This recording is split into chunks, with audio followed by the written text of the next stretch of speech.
Mm. Right, here we go. Mike Baldwin is here. I'm going to play this little applause button here. Wait a second. There you go. So that always goes on a bit too long, so I've got to stop that. Obviously, everyone knows this is Conspiracy, Lee and Matt, and we're here with Mike Baldwin. So, Mike, I was just talking to Mike before we started here, but I didn't go into the story, but I'm going to go into it now. Are you familiar with Jimmy Carr, Mike? Yeah. Yes. Well, I think he's a bit of a prick. What do you think? I really don't have an opinion one way or another. I think he's got some good. I've seen him. Oh, he's made a success. Yeah, I've never met him in real life, so I can't say if he's a real life prick or not. But he might not be. His laugh's a bit annoying, isn't it? Like when he does that laugh, he does it. Can you do his laugh, Lee? It's like an inverted laugh. It's like I can't do it. I can't even remember it, but it's inverted. He does it a lot of quiz shows and stuff. Anyway, point being, I see the first time I ever saw your stuff was somebody posted a video of Jimmy Carr, and he was talking about COVID vaccines. And I don't want to talk. I've got to be careful what I say on YouTube. They fucking hate talking about vaccines, but he was literally saying, if you think they're dangerous, put your hand up now, smack yourself around the head with it, and all this. And someone replied with your bit about COVID.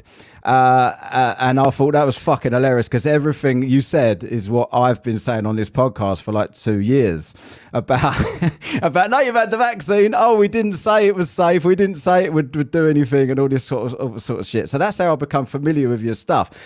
And I'm going to ask you, right, because whenever I watch your stuff, I think, has this guy have you got any idea? Like, obviously, you'd have some kind of idea where you're going to go with your stand-up, but you come across really natural. Like, you just go out and make shit up as you go along. Is that fair, or do you have an idea where you're going?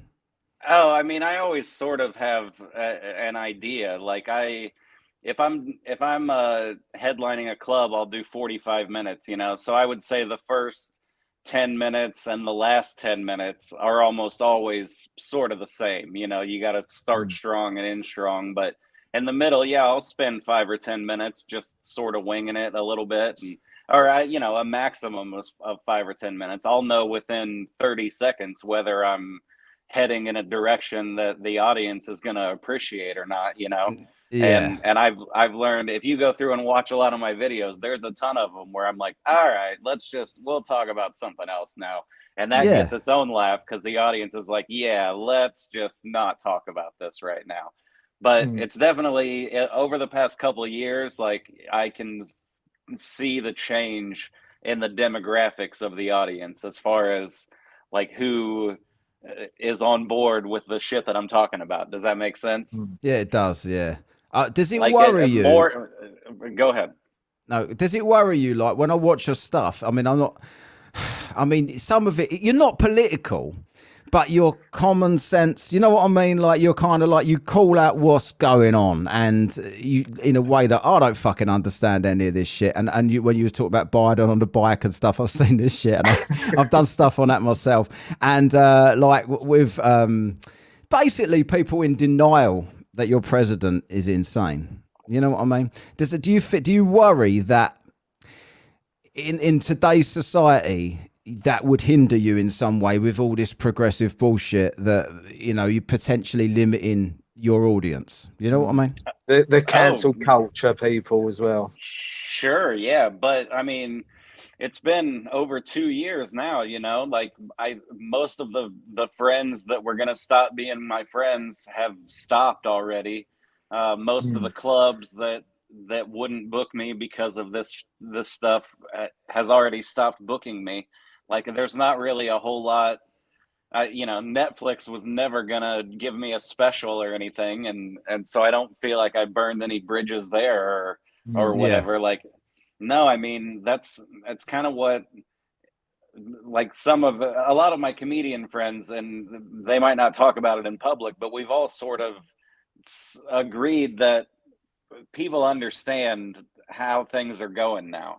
Like, people can look around at the world and be like, I don't know if this is the best way that things could be. Like, 4 years ago, things were going pretty good.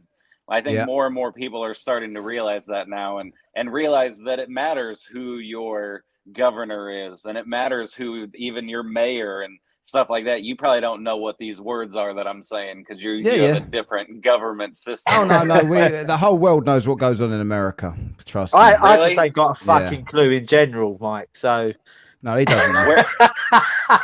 I don't either. That's my defense in all this, is to just be like, dude, I don't even know. Like, I'm just saying stuff, and like, prove me wrong if you have valid talking points to prove me wrong. But most of the comebacks that I hear are just people going, dude, just shut up. Like, you're just an idiot, you know?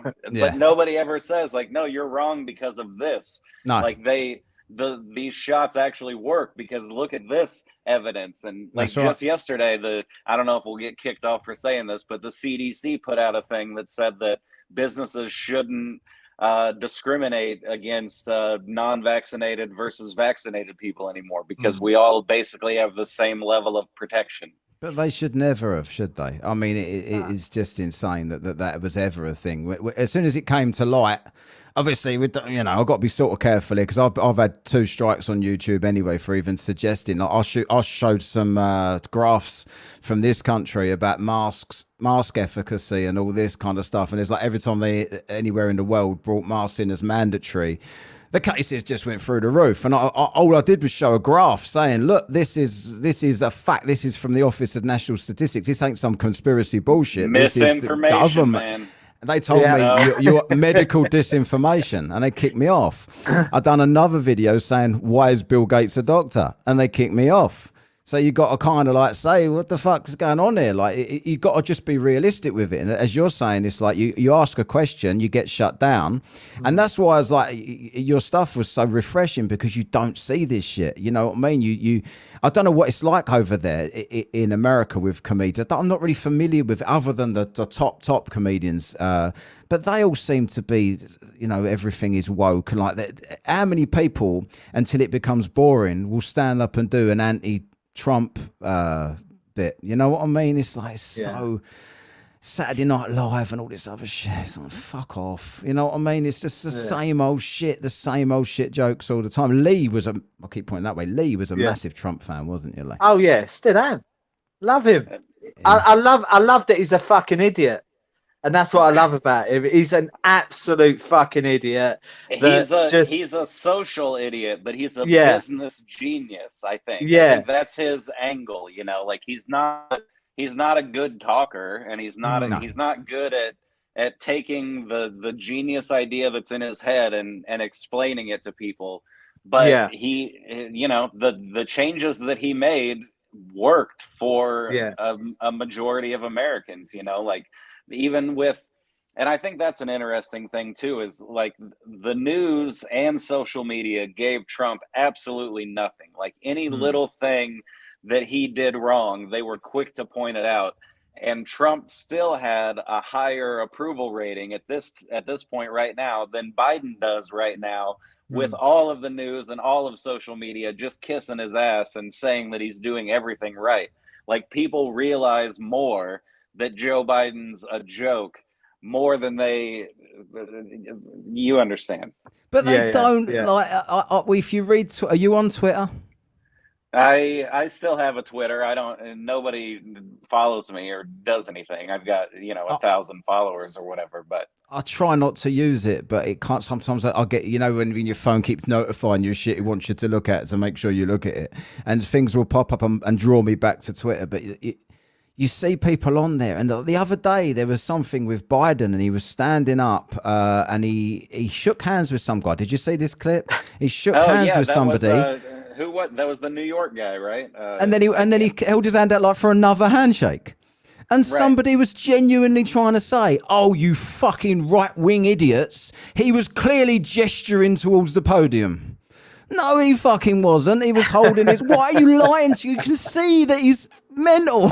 And he had a look on his face that said, oh, so you're just not going to shake my hand? Okay. Yeah, that's right. He looked offended. He did. He just shook his hand, and he held forgot it there. that he shook a hand 5 seconds sooner. Yeah, I don't know, man. Like, it's the more stuff that happens, the more I'm just like, well, this has to be part of a fake story or something. Like there's Hollywood people involved, and they're telling him where to go and what to do, and like it just can't. All of this can't just naturally be happening. The Afghanistan thing, like any logical person, I think it was about a year ago today, or maybe a few days ago or something, that Biden pulled all the American troops out of Afghanistan. Now, we had three things in Afghanistan. We had civilians, we had a shitload of equipment, and we had all of our troops.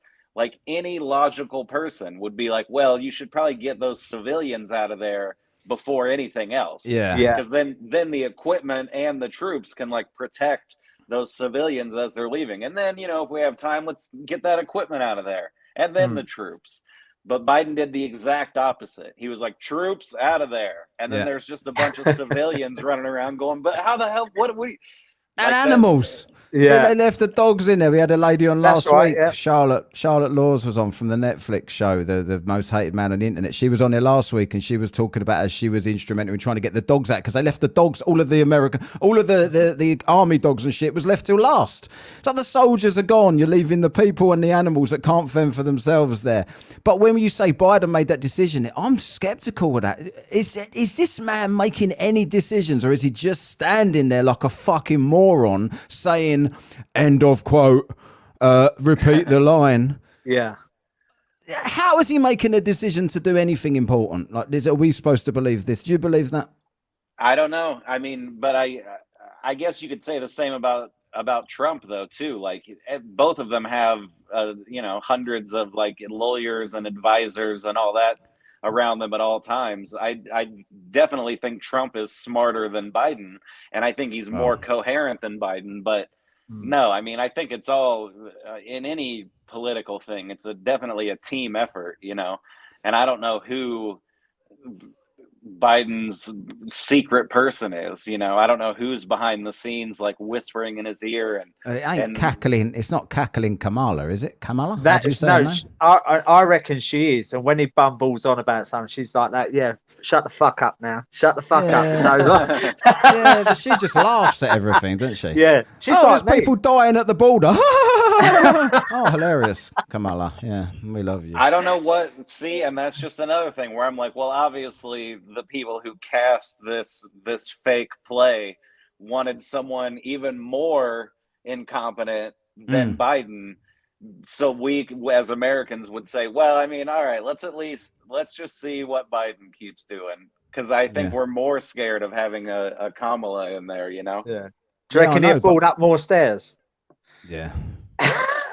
Or off his bike. Yeah, off his bike, or falling upstairs. Can't get on a plane. Can't get on a plane. Can't ride a bike.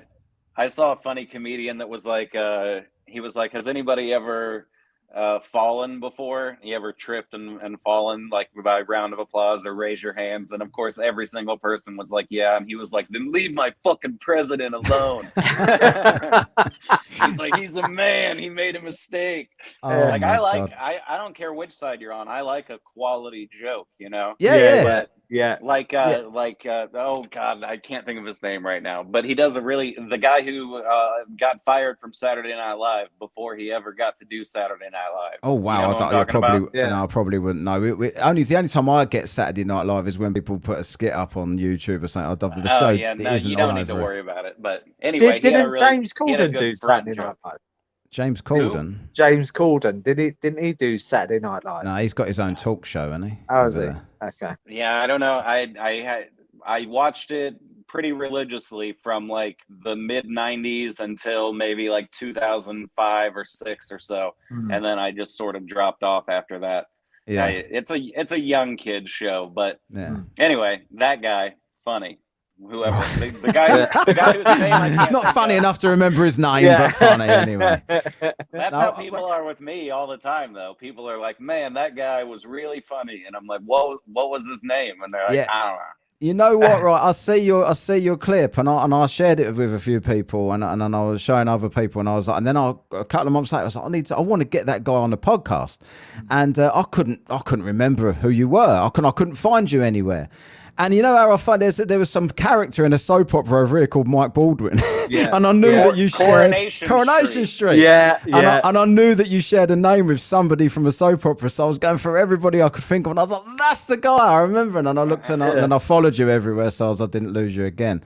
But good old Johnny Briggs.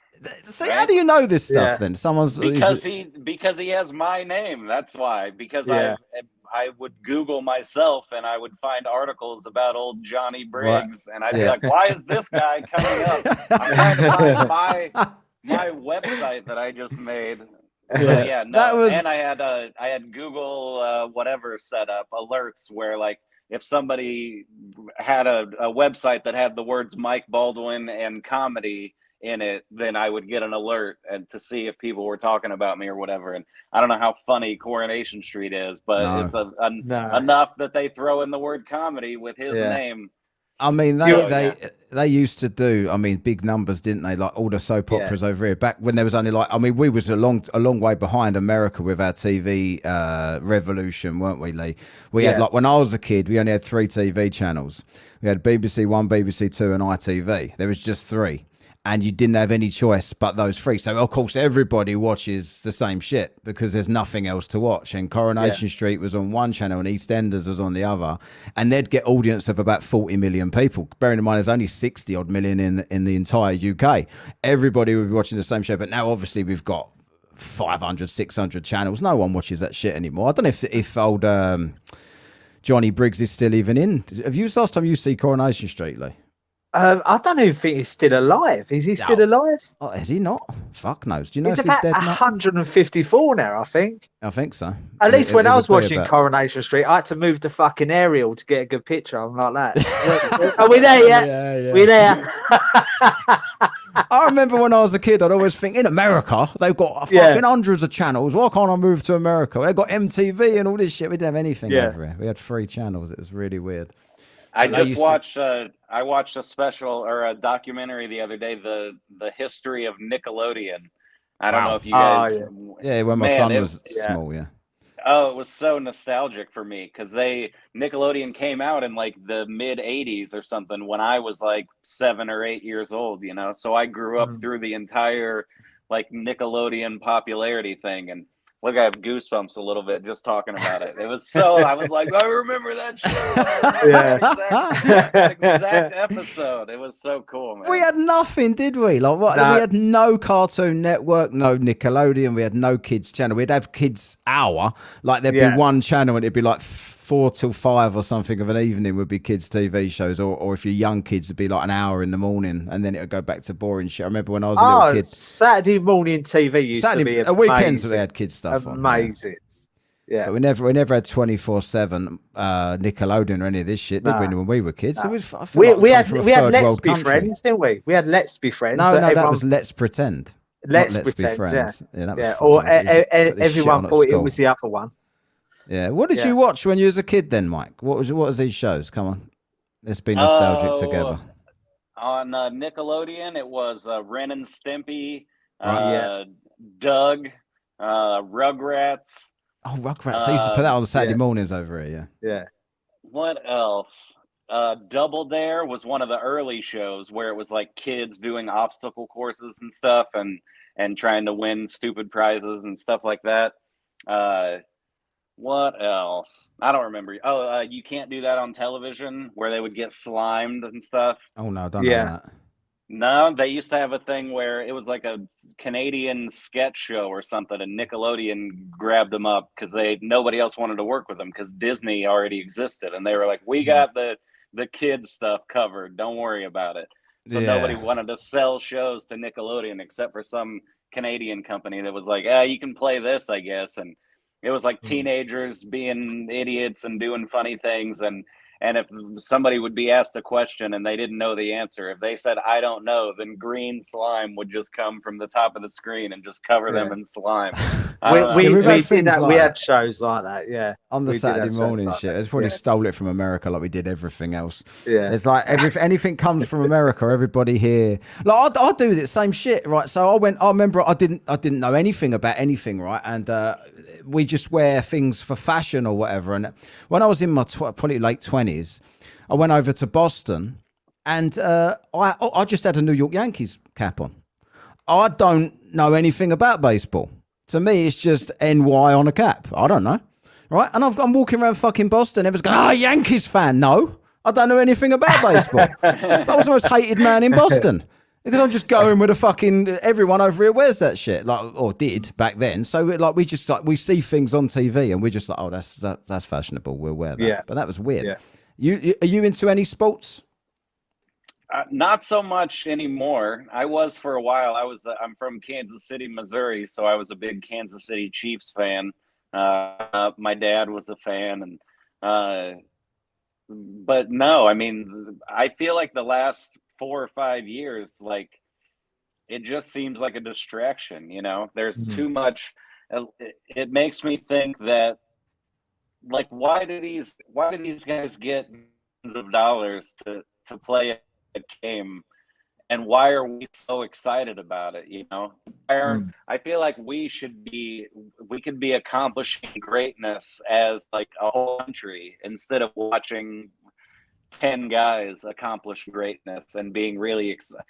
It just seems it's like action with all the shit that's going on. They're like, hey, COVID and lockdowns and all this, and now watch the baseball championship. And I'm like, I don't care about baseball right now. I want to go back to normal life. I want to be able to go to the grocery store at 3:00 in the morning if I want to. And you just can't do that stuff anymore. So No. I don't, and answer your question, no, not really into sports a whole lot. I'm kind of the same. And I didn't think I ever would be. I was always a big follower of Arsenal Football Club, soccer to you. And like Lee still watches Tottenham, don't you? Spurs. Love it. But for me, again, the last couple of years, I still follow it, but I couldn't tell you. Like, I used to know all the players. I used to go all the time. I would walk past the team on the street now. I don't know the players. I will still look for the results. But I don't know whether I've got wrapped up doing other stuff or like what you say, there's too much other shit going on to pay attention much over there. But that's my entire life. I used to go all the time, and it was like my biggest hobby. And I'd spend money going. It'd be like £70-80 a game. You could just go up plus travel and all this and food. It's about £100 just spending just for a Saturday afternoon at the football. And now I just think, there's so many other things I'd rather spend that money on. I'd rather just sit and do this, or like I can't explain it. I never thought I would feel that way, and I'm surprised that you've carried on, because a lot of people I feel like are like me and they've just stopped. But you fucking love it still. Do you never go to games though, do you? No, too expensive. Exactly. I ain't got the money for that. But Mike, I want to ask, how did you get into comedy? So where did you start? Well, I mean, I guess I was always a funny kid or whatever in school and stuff. I did the talent show when I was in 6th grade, and I did comedy in that. But I didn't write any jokes or anything. I just copied a guy off of HBO and took out the cuss words. And but I did well, and I felt the feeling of getting a laugh from an audience, and I think that's where the addiction really is like. But it might have started even earlier than that. I had my mom and my dad and 2 older sisters when I was growing up. So I sort of always had an audience of some kind from the time I was a little kid, So they would all be in the living room watching TV or something. Then I could run in and interrupt whatever they were doing and do my stupid 5-year-old thing. And they would all chuckle at me or tell me to get the hell out of there because they're watching something good. And but either way, like I've learned to get reactions from audiences at a super young age. So when I was like 18 years old, I think I had been a waiter waiting tables at restaurants for a year or two since I was 16. And a friend of mine and I were like, well, if we're just going to wait tables, we should go somewhere cool, And so then we decided to go to the local comedy club and try to get waiter jobs there. And they hired us on the spot, and like and from there I worked there for a few weeks of waiting tables and stuff, and then I was like, all right, I'm gonna do an open mic night. Like that's what this is all about, I think. Yeah. So yeah, and that was in Was the you year shitting yourself before that? Did you say was? Oh, you mean like before I go on stage? Yeah, scared shitless. Was you like thinking shit? Oh yeah, I mean, I was definitely nervous, but I Yeah. never. It's funny. This is a stupid story, but it's connected, I guess. When I was in kindergarten, which is the year before first grade, I don't know what words you guys don't Yes, know, I know. but I know. Yeah. okay. So we had to do a show and tell, which is like you bring a thing from home and you talk about it in front of the class for a minute, and it was a totally optional thing. Like nobody was required to do anything, and it was just like, hey, if you want to bring a thing, you can. And I walked into class one morning and I saw a table in front of the room and it had, toys and games and stuff on it. And I remember just this wave of panic coming over me. And I was like, oh shit, I forgot show and tell. I forgot that was today. Like, and I'm like feeling my pockets and what do I have? And I had a hat on and I just took my hat off and I set it on the table like that was going to be my thing that I remembered to bring to talk about it. But there was no part of me that was like, I don't want to get up in front of the class and explain my hat to them. I was just like, well, I have to get up there and I better do a good job of explaining this hat. And I don't know, looking back now, it's like, dude, I could have just sat down and not done show and tell, but my brain or whatever was just like, you have to do this, and it doesn't matter if it goes well or not. You still just have to get up there and talk to these people. So I sort of got the first like wave of that out of the way back then. So by the time I was in 6th grade doing the talent show, or 18 doing open mic night, it was like the getting up in front of people and saying stuff wasn't the fear. It was just like, man, I hope they laugh at me, Yeah. And I hope I remember what it is I need to say and stuff like that. So I don't know. I don't remember what the Have you ever question was, have you ever done like a gig somewhere and thought, oh, yes, I have. That's an excellent question. Oh, there was more. I'm sorry. Yeah, how did it go that first one? Did you ever live to be a comedian? But no, did you ever go and do? Is there anywhere that you think to yourself, I ain't fucking working there again? Like I'm not going to that area because they're fucking dickheads. No, yeah. I've had bad shows at tons of places, and I've had good shows at those exact same places. Yeah. So it's never the place. Like there are some. There's a shitload of things that go into having a good show. First you got to have an audience in there, and you got to have a sound system of some kind that works.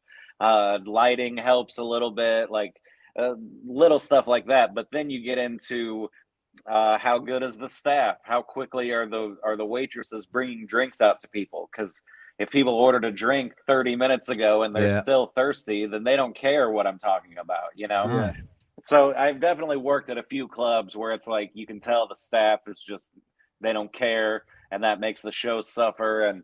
And so yeah, there's a few places that I would be like, man, this show's gonna suck. But again, I would never be like, I don't want to do it, because it's like a challenge thing. It's like, well, I'm gonna do well despite the fact that everything's gonna be shitty this time. I know it is.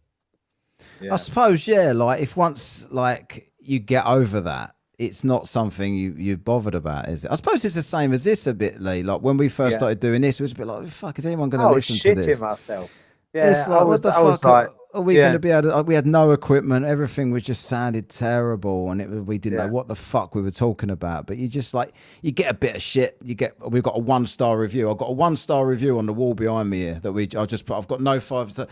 We've got loads of 5-star reviews, but I don't put any of them up. I just want this one there because it's the first review we got, and it was fucking shit. And it's just to kind of like make you feel like, does it really matter? You know what I mean? As long as we enjoy it. And I guess that's kind of the same, isn't it? Like if you can get over the fact that people might not laugh as much as you'd like, or they might.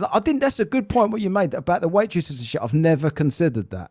Yeah. If other people are distracted by other shit, they're not going to be paying attention anyway. They need to be in the frame of mind before you start, don't they? For you to just have a good get show. Really fucking ugly waitresses. Yeah. Well, I Yeah, was but told. no, because you have to be in the middle somewhere. Like, Yeah. because if they're really super hot or they're super duper ugly, then people are still Yeah. going to be going, "Oh, damn, man." I was told. Have you ever done Vegas? Have you ever been to Vegas?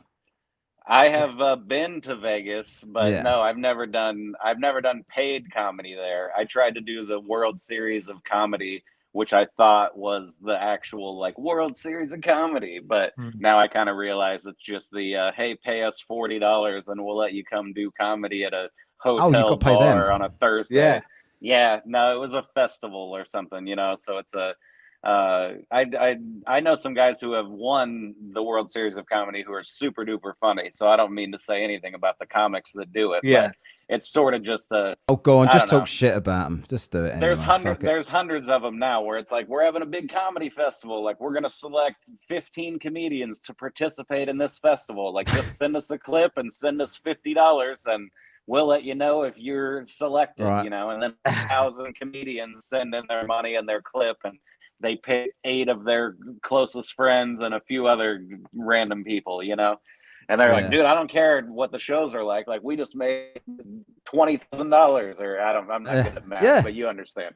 Yeah. So I was gonna say because when I went to Vegas, what reminded me, what made me bring that up was that I was told all these stories about if you just go and gamble in Vegas, if you put your money and you keep the waitresses will keep coming over and just giving you beers, just give you beers for free, and you'll be able to keep because it's to keep you gambling. All this, and the waitresses are so hot, they're so stunning. You just and I just thought, all right, it sounds all right. I'll go put my money in the machines, come. These waitresses, fucking hell. They was all about 65 years old, skanky, fucking. And I'm just like, what? Does this encourage people to, or do they look better as you drink? Like, I don't know what it was. Maybe So that was pints what it in, was. you're mine. But I felt like when I was in Vegas, are you a gambler much, Mike, or did you just kind of like looked around when you were there? No, I don't. I've never had enough money to ruin my life gambling, but I've had a few.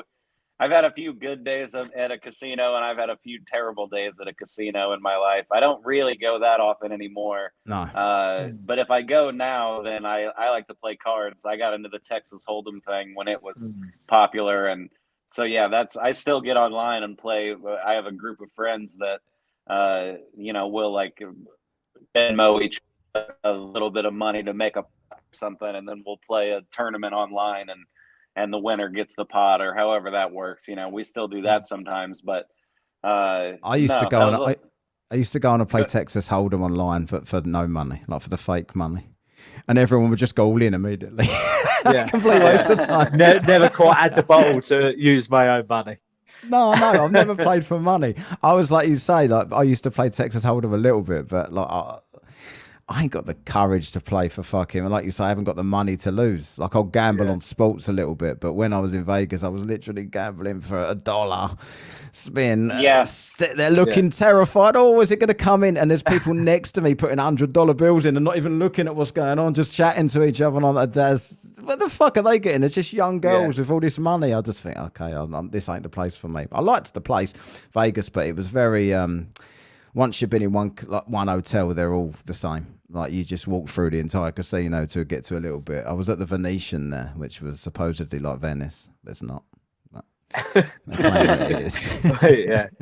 No, Mike, it's do you just know? it's a Go fun on, place sorry, Mike. for it's fun for a couple of days. It's not. I had some friends who live there, and it's just it's a tourist town. So Yeah. the 90% of the people that are there are from somewhere else, so they're taking pictures and having a good old time. But the people who live there are like, dude, these fucking people just always in my way, and I'm just trying to make money and whatever. Go ahead. What were you saying? No, I was going to say, do you watch any British comedians like Peter Kay, Lee Evans? I know we said Nope. about Alan Carr. You don't. I was because I was saying, Alan who's Carr. your favourite? Yeah, Jimmy Carr is who you Jimmy were talking Carr. about before. Yeah, you got the 2 Cars. Alan Carr, he's the Is he a comedian? yeah, he's a I thought he talk was show just host some comedian. Yeah. bell end talk show host. I don't know any. No, I don't know. I No? mean, I don't think I I don't even think I've talked to anybody with an accent in. What are you trying to say? You're the one with the accent. Come on. Well, no, y'all voices are just weird. I don't know what the problem is. What y'all need to do is talk like normal human beings. You're not like that was the best Southern accent ever. You're not from the South, though, are you? Where are you actually from originally? I'm from Missouri, so it's right in the middle of the country. So it's it's like I used to know someone from Springfield, Missouri, years ago. Oh, all right, that's cool. So yeah, I talk like that guy or girl. Right. Yeah, and I've got a mate, someone I went to school with. He's lived all over the states. I think he's in Kentucky now. But he done comedy for a little while. Funny enough, he done a stand-up on Jimmy Carr's something or another that he was doing in America, and he come third or something in that. And they said, oh, your brand of comedy would be good in LA, good in California. So he moved to California, and then he tried to get into movies and TV, and he just had no fucking chance. So I think he just gave up and ended up in Kentucky. I think he's a PE teacher or whatever you call it over there, a sports teacher at schools now. But he just, I don't know whether say PE. Oh, dear. Because it used to be, when my mum went to school back in the day, they said PT. But it was always PE for me. Yeah. What the fuck was PT, Lee? Do you know what was P? Physical training, probably. Yeah, physical training instructor, yeah. Right, okay. Because you're a... And then PE is just physical education. That's it, yeah. Yeah. So I don't know how your school system works, like over there. Funny enough, we was talking about this last night. How long are you at school for? Till you're about 35, and you're over there? You go on you fucking go on it seems to be at school forever in America. We leave at about 12 here. Yeah. Not for me. I got done 12th grade is the last. Well, I mean, I guess like 5th grade is the last grade that you're legally required to go to, I think. I don't know if that's true. I don't know if that's true or not, but I know there's high school dropouts. So I don't know what the earliest you can drop out at and not get in trouble. That's actually a funny joke premise. Like a 5th grader that's like, nah, man, school ain't for me. Like, I'm out. It's like, you have 10 years. Come on. Yeah, I know. So what? No, like, is it true that high school? Sorry, Mike. Is it true that you have to like pass some kind? You have to graduate every year. Is that true? Not. I mean, I graduated 22 years ago, so I don't know if I'm really the one to ask how it is now. But oh fuck no! When I was there, no, I mean, well, you have to.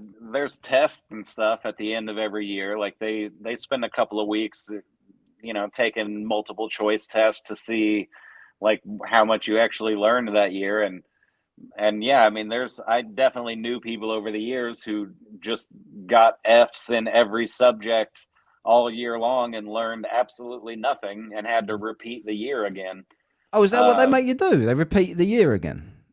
Yeah, I mean, if you can't, as a kid, if you can't show that you know the stuff that you're going to need to know to learn the stuff that you need to learn in the next grade, then there's no point in going to the next grade, because then you that's how it was when I was in school. I'll still be in there. Yeah, no, that doesn't work. It doesn't matter. You could go through school here. Like I had a friend that bunked off school every day, so he never turned up. He just would hang around right outside the school with his mates, but never go in. But his mum thought he'd gone to school. His parents thought he'd gone to school, but he was outside all day. And he still went on to the next year and the next year and the next year. He'd turn up every now and then. They didn't ever pass anything. It's a strange difference in the systems here. And now I think they've made it so the kids have to be 18 or something when they leave school now. But nobody would know. Like, did you go through school and think, I'm just going to be a fucking comedian anyway? Fuck this shit. Did you have that attitude? No, I mean, I didn't really know what I was going to do. I knew that I wanted to quit school when I was in like 11th grade, because I skipped school all the time. But I learned enough to just get by, so I was average enough that my teachers would be like, he has really great potential if he would just apply himself. And I was like, I apply myself plenty. So I would just enough to get by. But then my 11th grade year, I was working at a hot dog place, and I was making a decent money for a 16-year-old, and I was like, I heard this story, on your YouTube. Like, I just want to work. I don't want to go to school. Yeah. And my mom and dad were both like, you're not fucking quitting school. Quit being an idiot. And I was like, but then my 12th grade year, my senior year, was some of my best memories are from that year, you know. So obviously looking back now, I'm glad that I stuck with it and made it through. But no, I never went to college or anything. I signed up to go to college, but and paid like $500. And then a week or two before college started, I got busted for drunk driving, and I had to hire Good a start. lawyer and stuff. So I went back to the college and I was like, is it too late to just cancel everything and get my money back? And they were like, nope, here you go. And then I took that money and paid a lawyer to keep me from being in trouble for drunk driving. Is that when you crab walked around his car? That was one of my I was on the train last night and I was I finished work at 8 o'clock, come home on the train. I thought, right, I'm going to watch a few of Mike Baldwin's YouTube videos. And the one where you was talking about when you was drunk and the police pulled you over and you was doing like, how long can you stand on your head for? I was in hysterics and the train was packed, right? And you know me when I laugh, Matt. Everyone just looked around at me. And like the people behind me obviously seeing what I was watching on my phone. And yeah, you had a bit of an audience last night because I was laughing so loud.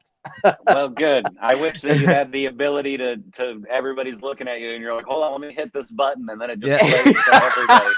Play it over the loudspeaker on the train. If I could, because everyone's so miserable on trains. Oh, no, like but the trouble is, Lee, it's no point in London, because Lee works in London. So in London, they're all so fucking woke and all that shit. They would be, oh, who's this bigot? And all this cancel shit, him! Cancel! They'd want you cancelled immediately. They've got no sense of humour in cancel me London. if I ain't doing shit. No, I know. I feel like speaking of that topic, do you ever feel restricted by because we've got a guy coming on in a couple of weeks, Bill Ottman, his name is. He's been on Rogan a couple of times. I've watched his stuff, but he's created something. What is it, Minds, Lee? Yeah, so it's an app called Minds. Basically, Minds. You can put on. Yeah, that's it. Yeah. You can basically put on there what you want. Yeah, free speech kind of stuff. Are you on there then, Mike? No, not yet. I just I'm behind the times. Yeah, I didn't. The guy emailed me yesterday offering me him as a guest, and I've only looked into it since I wasn't aware of it. Because a lot of the stuff like Trump's Truth or whatever it is, all that shit. I'm on there. See, we can't get that here. That the iPhones and that don't carry the app. We can't download that, so I don't even know what that's about. Yeah. So I was going to say to you. Talked about how they were in the UK now. Is that? Not possibly then. I know they wasn't at the beginning because I looked into it because everyone was on Twitter. Then they went to what's that other one? What's the one that's like Twitter? But, it's on here. There's like Getter. Get it. Yeah. So I'm on there. Getter was. Do you know who Tim Pool is? Yes. Yep. I saw his little sidekick guy, whatever his name is, Ian. They had the Getter guy on there, and they were talking about. And Ian is involved in Minds.com. He was one of the guys that I don't know if he started it or if he was just there in the early days or what. You can ask the guy when you have him on. But they were talking about. Where was I going with this? Oh, yeah, they had the Getter guy on, and they had the Getter guy was like, we're all about free speech, and you can say anything you want. And Ian's like, well, what about this guy? You kicked this guy off for saying this thing. And he was like, and he didn't have good answers. And they really drilled into him about it. And, Getter kind of I don't know how much money or subscribership or whatever they lost, but I know that they went downhill a little bit because of that interview. Yeah, I gave up pretty quick with Getter. I didn't really. A lot of people that had been censored on Twitter went over there and started doing live streams and stuff. People from the UK, but I just thought, are you just doing like? People get seduced by the audience that they're starting to get. Like there's like professional footballers coming out like from here. And talking like if they was anti-vaccine and stuff like this, and they're seeing the support they're getting, so they're just going somewhere that will allow them to say it, and they kind of get this is my platform now. But other than that, people didn't really migrate there like I think they hoped. And there was that other one before, Parler. Did you ever try that? Parler, yeah, I tried that one too. Yeah, me too, and I couldn't get on with that one either. But the Minds guy, like the guy that's coming on, the point I'm making is, I'll be getting into it with him when he comes on. But do you feel in any way in America, like especially in your job, that you have to, that there's certain things you wouldn't say? Yeah. Well, I mean, there's definitely a fear there, you know, of like, and I feel it more on Facebook than I do Yeah. anywhere else, because I still, most of my actual like real life friends are on Facebook still, Yeah. the people that I actually communicate and know in real life. Like I do YouTube and TikTok and Instagram and all that stuff, but most of the people that follow me on all of those, I don't know them in real life, you know. Yeah. Yeah. So I don't really fear like saying stuff there, but they've definitely like all the Trump stuff, all the COVID stuff, like all of that, the way when the laptop Hunter Biden stuff came out before Right. the election, and they were banning people for even Yeah. mentioning it. They actually, Twitter actually took down, was it the New York Post? Yeah. They took down the actual account, did they, or the article or something that they like? How wrong is that? No, I think they just, yeah, they blocked the article and it blocked them from showing any, or you know, tweeting anything else until they agreed to delete the article. And that's not yeah, biased at see, all. and stuff like that. I definitely have a fear, you know, of, I mean, Mm. because every day I would like to post on Facebook and be like, you guys realize like things were way better under Trump, right? But Everybody said that though. Yeah. Like everybody said it. I know people that live in America. I know British people that have moved there recently. I know British people that have lived there a while and experienced Obama and Trump. And everybody was saying how much, like, people were buying. I know my family out there are buying. They was buying up property because they knew it would boom under Trump, and they know he's going to get back in. Everyone just assumed Trump would get a second term, and they was basing everything, all of their life decisions on this. Obviously, then COVID comes, and Trump's responsible for every death in American history. Like, and this is the narrative that gets pushed. It's crazy, and people, celebrities, the A-list celebrities, all seem to all have the same opinion. And that to me troubles me. Why? Why would they all? What is it? Is it always been that way? Has everybody always leaned left at the top in America? no, I don't think so. I think it's just become, I mean, God, how far back do you want to go? You know, like it starts with uh, the kids, I guess, in college, the kids going to college and their professors telling them, you know, something. But men and women are different, Right. and then you've got 90% of college kids going, "Ah, screw you! No, they're not. Like we're Mm. exactly the same." And then that Yeah. professor and that college starts thinking like, oh God, okay, well we'll take the side of these kids because they're the ones paying us, you know. Yeah. And then when that college is hiring their next professor, then they're going, what do you think of male and female or whatever? And the guy's like, oh, what? No, there's only two genders. And they're like, all right, we'll let you know. Yeah. And so they just don't hire that guy. And so over the course I hate that, of a decade, then every professor that works at a college is leaning that direction.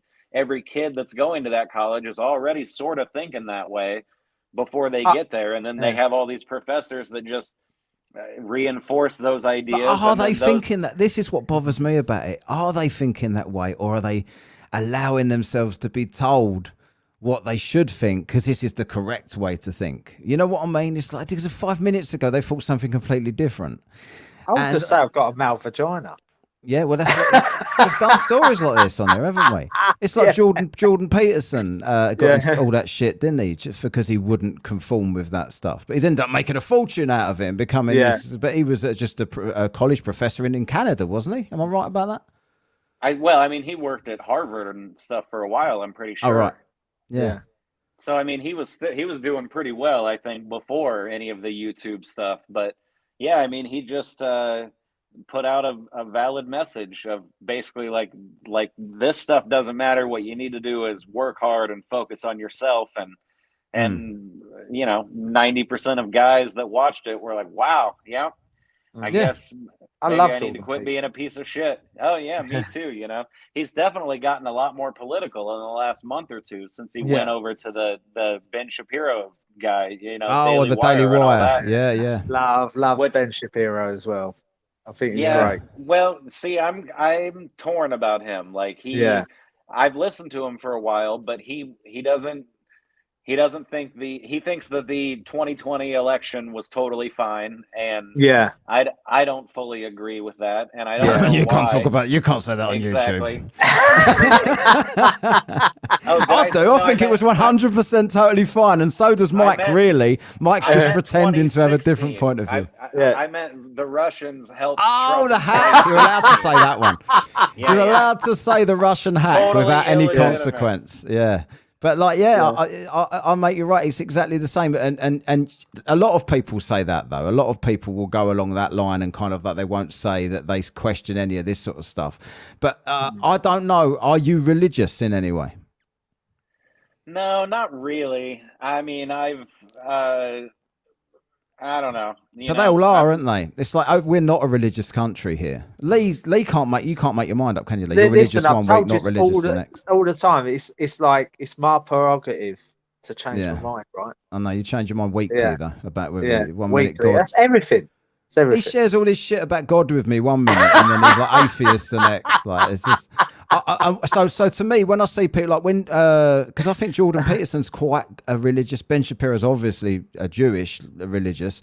A lot of Matt Walsh and these people. I listen to these podcasts, and I agree with 98% of what they say. But then they start going about God and they lose me. They just lose me. I can't deal with it. Do you know what I mean? Well, it's a good comparison between religion and the LGBT sort of stuff. You know, it's the same as me saying, hey guys, I believe that Jesus Christ is my Lord and Savior. And you're like, all right, great. Like think that if you want. And then me going, well, you think that too, don't you? Yeah. And you're like, nah, I don't know what to think. And I'm like, how dare you not believe the thing that I believe? And then me getting, and I try to make that comparison to make fun of it. But really, I mean, that's what, like the Crusades and that kind of stuff, that's what that literally was them going around going, hey, you believe in Jesus, right? And people are like, no. And they're like, all right, kill them. Hey, hang them now. Everybody that's still alive, do you guys believe in Jesus now? And they're like, yeah, sure, okay. And they're like, all right. Like back in the day as well. What was it they used to do with the witches back in the day? They'd say, "Oh, you're a witch." Burn them or drown them. Well, then then burn them or drown them to see if they're telling the truth. So either way, they're fucked. Like, you can't. If you say yes, I am, they'll kill you. If you say no, I'm not, they'll drown you to see if you drown, to see if you're a witch. Yeah. So you're fucked. What's the point? But that's the thing. The thing is that they'll burn you if you die. You're a witch, right? And if they try to drown you and you drown, you're a witch. I know. You're a witch. That's how it goes. Like, if you drown, it turns out that you weren't. That's right. Yeah. That's right. Yeah. Oh, you know, like, we killed that one for no reason. We'll say a prayer for them now. That'd be all right. But sometimes we have Jehovah's Witness knock on the door here, and they'll say, "Do you believe in this?" And I'll say, "No, I think that's a load of shit." And they say to me, "Why do you think that?" And I'll say, "Well, because this has happened to my family. You know, I lost my sister, blah, blah, blah. Where was God when his kid was dying?" And they say, "Yeah, but the Bible says that the God wasn't responsible for that." And I'm like, why would you quote the Bible to me when I've just told you I don't believe any of this shit? Yeah. You're telling me because it says in the Bible, that's true. Like to them, it's like an indoctrination book. And I get this a lot on this show because a lot of people that listen to this show, because we do a lot of conspiracy theories and we do a lot of, fringe stuff. It seems to be a big part of the audience are very religious. They're very religious right wing, even though I'm not right wing or I would never vote here. Like to me, they're both shit. And if I was in America, I didn't really like Trump, although I'd prefer him to Biden. But I wouldn't consider myself to be. I suppose if you lean right these days, everybody says you're far right, don't they? So I don't know. Yeah, but it's like what do they call that? The Overton window has shifted. You know, like I don't think my politics have changed at all. No. From the time I mean, I voted for Obama in 08 and again Did you really? in 2012. Yeah, because I mean, before that we had Bush and we were in a Oh, war. so you were one of those racists that voted for Obama twice. That's and right, then everybody, yeah. and then afterwards, everyone's like, "This is a racist country."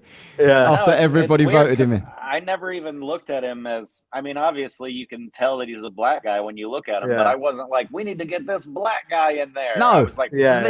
we need to get the guy in there that's saying that with a little bit of hope and some change, we can change the world or whatever. And that's what I wanted, you know. And I was a Bernie supporter towards the end of Obama, because Bernie was saying the same sort of stuff, like we can make big changes and we can really make this country better. And I was like, hell yeah, you know that. Big Bernie Sanders. And then when he lost the Democratic nomination or whatever, and the fact that they always fucked him. They fucked him every time. That's what I'm saying. The fact that he didn't come out and go, "No, this is all bullshit," and she's fucking lying. Like if he had done that, then I think America would have had President Bernie Sanders. You know why he didn't do that though, Mike, don't you? You know why? Because he's bought and paid for it. He didn't want to die. Well, that too. Or he didn't want. I mean, there's any number of things. You know, they could have texted him a picture of his granddaughter in a basement somewhere. You know, like, hey, said, dude, you better make this night go the way that we told you. It's funny you should say that. What's that thing that you always bring up, Lee, about the funeral of somebody with the envelopes and shit? What was that? Yeah, so when George Bush Sr. At his funeral, basically all the other ex-presidents or some high-end echelon senator was getting basically these envelopes, and I was opening them up, and when George Bush, is it George Bush's brother-in-law? Oh, is it Bush? his brother, Jed Bush? That's it. Got one, and he gave it to George Bush's wife, and she looked at it and the complete horror on her face. And basically, he looked like he wanted to shit himself, like literally. And he felt like George Bush, I think George Bush or his wife folded it up and put it in their pocket. But Bernie Sanders didn't get one. All the rest got one. And it was, and it looked like Secret Service behind them, giving them these envelopes, basically saying to Jed Bush, there's the fucking kid you shagged, or something like that. Do you know what I mean? Nobody knows what's actually there's. I don't know if there are camera angles that show what was inside the actual envelope, but I've never seen one. And so all you can go off of are the people's reactions. But it is interesting because you see Barack and Michelle Obama both getting one and looking at each other and looking down at it. You see a couple of the Bushes, whoever else happened to be there. I don't remember now, but it's a fun, but that's one of those things where it's like, oh, look at their face. You can tell that the note says something that they don't like that. There's proof of that, but you would think, because we don't know what was on it, right? Whether it's writing or pictures. Or we don't know if it was just like, hey, thanks for coming to this funeral. Send flowers to this address. It could have, like, if you look at all of them, then that could be the look that they're making too. So I don't know, you know. Do you reckon they gave Jed Bush the bill for the part of the funeral, and he was like, "Oh my god!" Imagine if it was the bill. It's like that. Fucking hell! Have I got to pay this? As we're on this topic, we're gonna have to call it a day here in about 5 minutes. Quickly, we do a lot of stuff on this show, so we're talking about this sort of stuff. I'm gonna throw some questions at you, rapid fire, quickly, to see what you say. 9/11, do you believe that was legit? No. In what sense? How far down the rabbit hole are you with that? Not enough to know anything, but I don't think that I think best case scenario, it was guys in airplanes that crashed into stuff, but our government let it happen. Worst case scenario, it was a big planned thing, controlled demolition, fake airplanes, CGI sky. Love it, CGI. Yeah. Well, you think that's a possibility? Do you think like the fake plane shit is a possibility?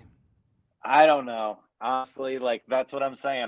I've seen videos where it's like, all right, like we took out the airplane, just watch the explosion, Yeah. and had, if the side of a building explodes and with 1,000 people standing, then there's going to be a few that are like, I saw an airplane fly into it. Yeah. And then you get the man on the street interview, and then some computer nerd that 10 minutes to throw an airplane in there, and because that's what 99% of the world saw were just videos of this stuff happening. Yeah. So Yeah. I don't know. I mean, they say like the technology that our government has is decades beyond the technology that they give us to use, so who knows? Maybe they mastered the green screens and the deep fakes and all that back in the early 2000s, and they're just Yeah, this is slowly what a lot of people dripping it say, out don't they? now.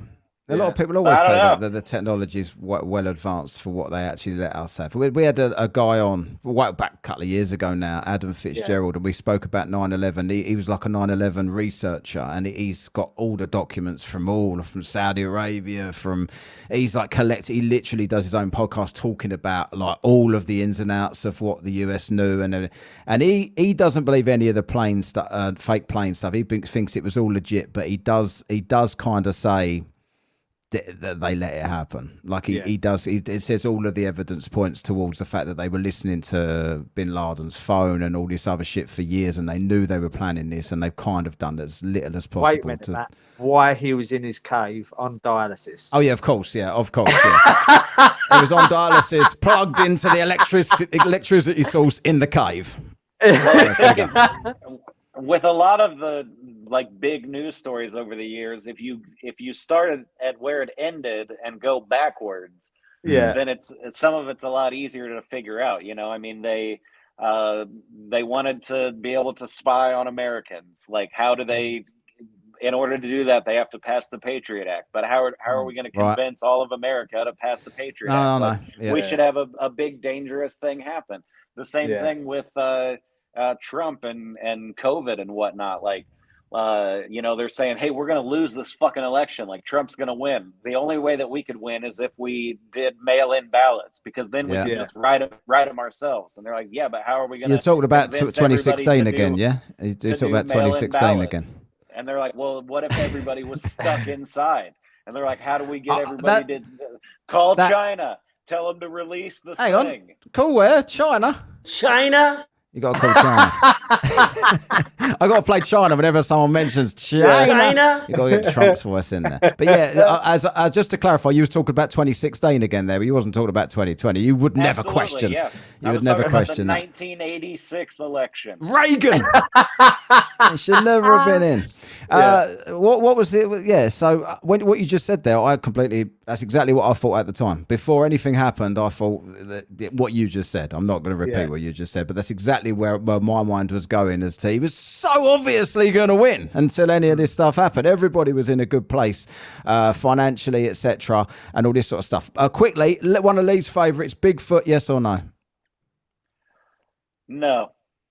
Everyone says no Mike, to that. Come on, Mike. Come on. I love Bigfoot. How no. How did they make Harry and the Hendersons? Come on. Especially with that's obviously evidence. Yeah, evidence. With drone technology and stuff like that now, like they would have found one. That's a good point. Surely they would have found a massive Bigfoot shit somewhere. Yeah. Or a skeleton, or a wolf that had Bigfoot claw marks down the side of his head, or something. No, I don't think there's. No. Yeah. Okay, ghosts. No. Would you do a Ouija board? Sure. Have you done it? See, mate. See, I always ask Matt this. I say, Matt, ghost, and he's like, no, twaddle, like that. I said, let's do a Ouija board then. No, I don't want to do a Ouija board, but I'm skeptical about ghosts. Although I get so many listeners telling me they've got all these ghost stories, and that people send me pictures and videos of stuff, and it does look a bit. What's going on there though? But it's never clear. It's never. You can never say. Especially as you say, in this day and age, you can create anything to look like anything, which is really weird when you think about it. It's almost like I'm never going to accept it, because back in the 80s and shit. Yeah. Everything was blurry and fucking shit. It'd be like, I can't make that out. And now it's all crystal clear. That's too clear. That's fake. That's CGI. Yeah. So like, you can't really ever. If it's blurry, you're not convinced. If it's real looking, it's too real. Kind of like my reading, really ain't clear, but it's real. You're So you've never like gone to a haunted place and thought, fuck, this is a bit shit. I've gone. We went to an old abandoned hospital one time. We all did LSD together and went to the old abandoned hospital, and we're like walking around in there, and we actually saw like a group of robed, cloaked, hooded figures that were there. Yeah, they were just there like doing weird shit in a circle, and we were just like, all right, we're not going to talk to them, and they didn't talk to us. But no, I mean, in high school, we went to a cemetery a couple times and tried to do like seances and stuff. And no, none of it. I feel like there's been enough humans that have died who have like what am I trying to say? Enough people have died that want to prove that there's an afterlife, that they would let us know somehow if it was a real thing. Like, unless they just get there and God like totally convinces them, like, don't tell them. Like, it'll be funny when they get here. Keep it a surprise. And they're all just like, okay. But no, I it's a secret. Yeah, but we always say, like, whenever we talk about ghosts in here, we always say, whenever someone sees a ghost as well, they always say, well, they were wearing Victorian clothing. It's like nobody's died since 200 years ago. Yeah. Right. You're not going to be wearing modern clothes. Yeah, they're wearing like Nike trainers or something like that. He had one shoe on because he had died. He had a heart attack mid lacing. I wonder if you're stuck in the clothes you die in if you're a ghost. Imagine if you're fucking like, trans or something. And no one knows fucking. Well, the grey lady was over there. No, there's a bloke dressed up. That's why I always keep my shoes on, because the last thing I want to be. I don't want to be one shoe ghost. A barefoot ghost. God. What kind of hell would that be? I know. Well, dying whilst having sex and walking into heaven naked like that. Good. Well, here I am. I know. In my glory. Do ghosts go to heaven, or do they stay trapped in this realm? Who knows? Yeah, I don't know. My favorite idea about heaven or whatever is it was my friend Austin. We used to talk about it all the time, about when you get to heaven, assuming it's a thing, you can watch anything from any time in history on a little screen to whatever music seems appropriate at the time. And so my friend Austin's example was, he's like, I want to see every time I tripped over something but didn't fall down, set to like a, Benny Hill sort of like montage. And Benny Hill. I always forget Benny Hill was a thing in America. You just assume Benny Hill, but you guys got Benny Hill really late over there. Like Benny Hill was like early 80s here. And he was dead when he come over to you. I think so. Yeah. Oh yeah, I never got into it. I just know the music, Yeah, the music. And I don't even know the music. I just know the idea of the music. Of like wacky, running around in circle. Yeah. Yeah. What else we got, Lee? What other topics we done here? Flat Earth. Is the Earth flat? I don't think so. No, it's not. Please don't think about that. I have aggro with flat earthers. They just give me, because I'm quite open-minded to everything else, but I'm not open-minded to that one, and they kind of give me shit for it. What other stuff we done, Lee? We've done loads of stuff over the. I won't touch the school shootings and stuff like that. We won't talk about that. That's Alex Jones is in the shit for that. Yeah. He's got a £48 million bill off that, didn't he? Yeah. I don't know if he has that much. So what is he gonna do? Just declare bankruptcy and I Yeah, guess he's going to sell his brain juice. Brain juice! Sell your brain juice! Yeah, that's what he'll do. He'll sell brain juice. That's what he does to get himself out of everything else. What's the other products that he sells? Have you ever followed Alex Jones, Mike? No, I've seen him on Rogan a couple of times, but Yeah, beyond that, I never watched a whole lot of him. But no, he's been on Rogan and he's been on Tim Pool a couple of times. So I've watched a little bit of it, but no, I've never actually just sat down at the beginning of a. I don't even know what his show's called, but It's Infowars. Infowars, that's right. Yeah. I've never just sat down at the beginning of one of those. I'm like, all right, let's see what the news is today. No. Yeah, I know. You have to get through like half-hour worth of advertisements first of brain juice. He's a bit fucked, really, Alex, because I remember when I first heard him, he was on talk radio or something over here, and I'd never heard of him. We didn't know any. The internet wasn't a thing, and he was just on being interviewed one night, and he was saying all this stuff, and he was going, "Oh, the 9/11's an inside job," and I'm thinking, "Oh, this guy talking a load of shit," and you listen to him, and you think, "Hang on, he's got documents for this. He's got this sounds like it could be true, like what he's saying here. I don't know. My mind's kind of open to this." But then he was so demonized by the press and everything like that he's now in a position where people either call him crazy or conspiracy theorists think he's a shill. Like they think he's there to make it look stupid, to discredit conspiracy theories. So he's kind of like got nobody. He's been deplatformed from everywhere. So you literally have to go to his website to watch him now. So YouTube banned him, everybody banned him. So I don't know how he makes money, but when he was in court, someone said on the news the other day that he made more money since he's been deplatformed than he did before. So fuck it, I thought I needed a platform to push your platform. That's what I thought. See, there's like no Mike's right on everything, ain't you, Mike? Mike's got a TikTok. Mike's got a Instagram, YouTube, all that shit. You're gonna push all your stuff to. You got a website. What's your website called?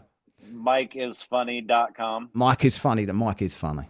Mike I is admit, Thanks, fellas. I don't really. I never really. What did you think about that shit? Are you a fan of like Chris Rock and all this other stuff?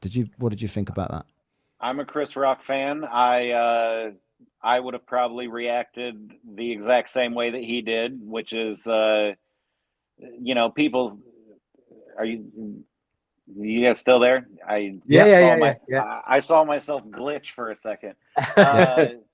Immediately after it happened, people were like, "Oh, I would have hit him back. I would have attacked him or whatever." Like, I would never do any of that stuff on stage. Like, if somebody walks up and hits you, you take the hit, you try to make it as funny as you can, and you get the hell out of there.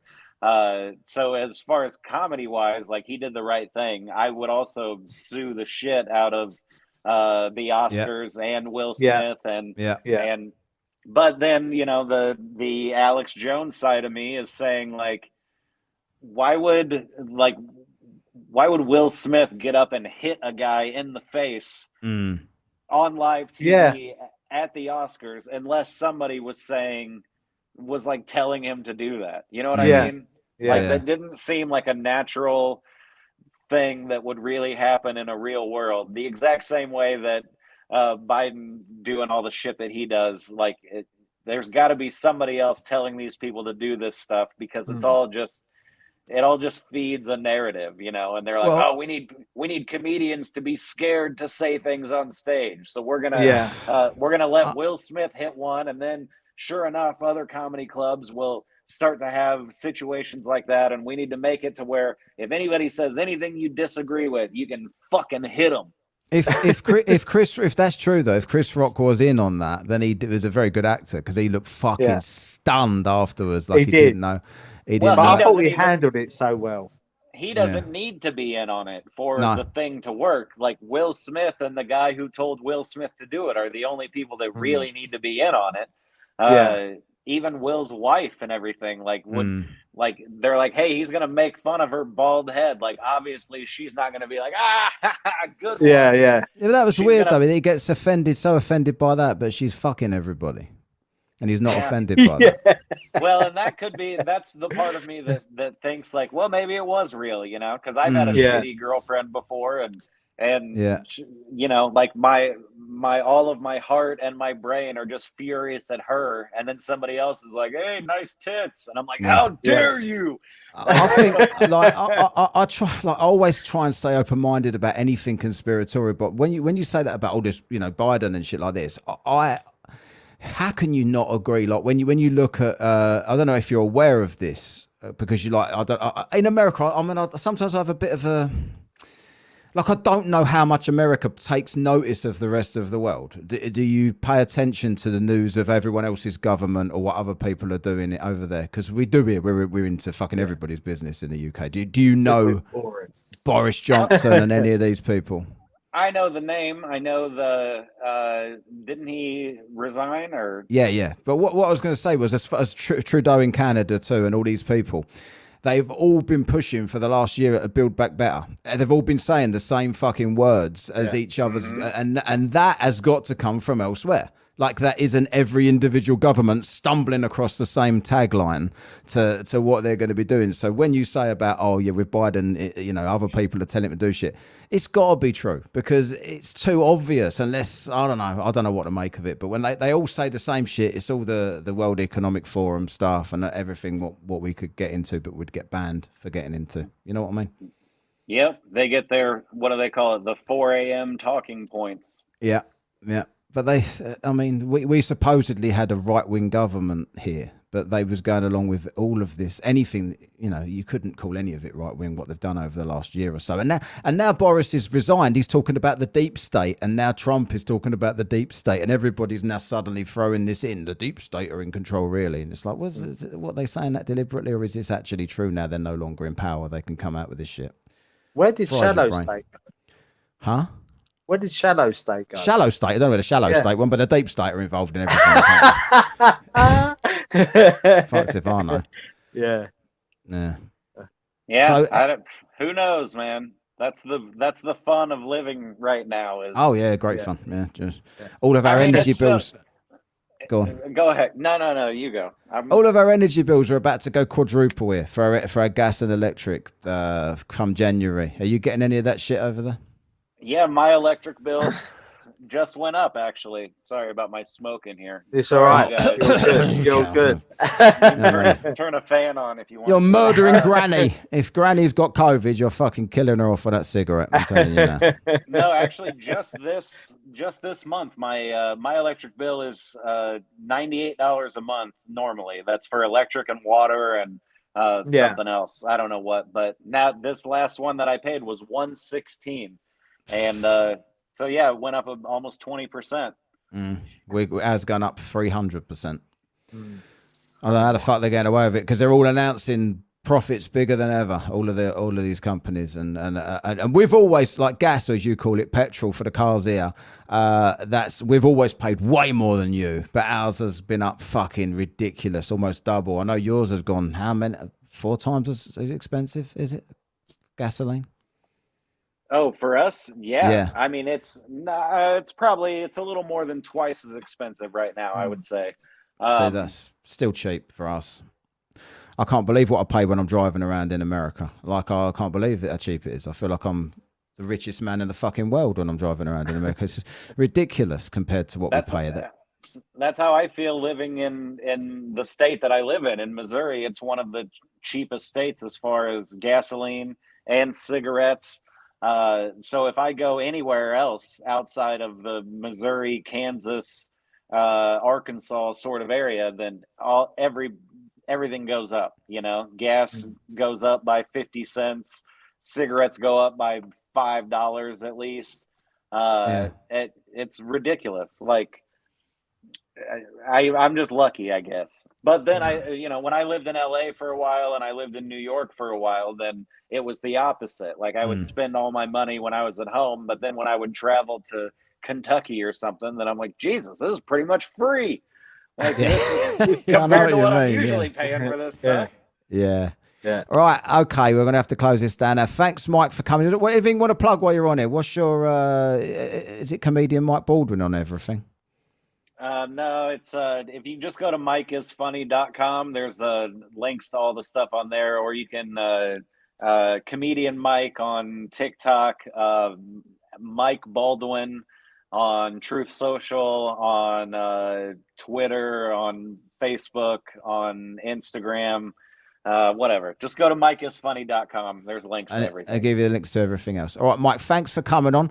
Love Yeah, your stuff. thank you. Keep it up. Keep pushing. Yeah. Fuck, don't go woke. Please don't go woke and start telling stupid jokes that everyone else tells, because then you won't be standing out at all. You got to stick to what you do. It's fucking brilliant. We love it. Me and Lee piss ourselves laughing at it. All right, thanks a lot for coming on, and me and Lee be back in 2 secs.